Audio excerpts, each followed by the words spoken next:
తిరుమల శ్రీవారిని సినీ నటుడు రాజేంద్ర ప్రసాద్ దర్శించుకున్నారు. గురువారం వీఐపీ ప్రారంభ విరామ దర్శన సమయంలో ఆయన స్వామివారి సేవలో పాల్గొన్నారు. టీటీడీ ఆలయ అధికారులు రాజేంద్ర ప్రసాద్ కు స్వాగతం పలికి దర్శన ఏర్పాట్లు చేశారు. అనంతరం పండితులు ఆశీర్వచనం చేసి స్వామివారి తీర్థ ప్రసాదాలను అందజేశారు.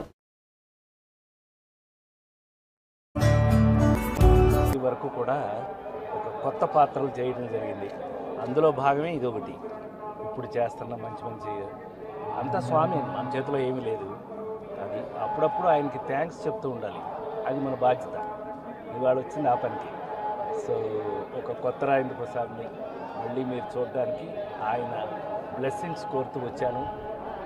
మీ అందరికీ తెలుసు, ఆయన వేసిన భిక్ష రాజేంద్ర ప్రసాదము, ఆ కాటేజ్ కూడా ఎలా ఉందని అప్పుడప్పుడు చూడటం నా బాధ్యతగా, స్వామివారికి రోజు కరెక్ట్గా జరుగుతుందో లేదో చూడాలనే బాధ్యతతో స్వామివారి ఇచ్చిన బాధ్యతను నెరవేరుస్తూ మీ అందరూ కూడా జీవితంలో ఒక కొత్త వెలుగులతో కొత్త జీవితాలతో బాగా కష్టపడి, అందరూ కష్టపడిందే తినొద్దండి, అరగదు. కష్టపడి తింటేనే అరుగుతుంది. ఇప్పటివరకు నేను పనిచేస్తూనే ఉన్నాను. షూటింగ్ నుంచే వచ్చాను, షూటింగ్కే వెళ్తాను.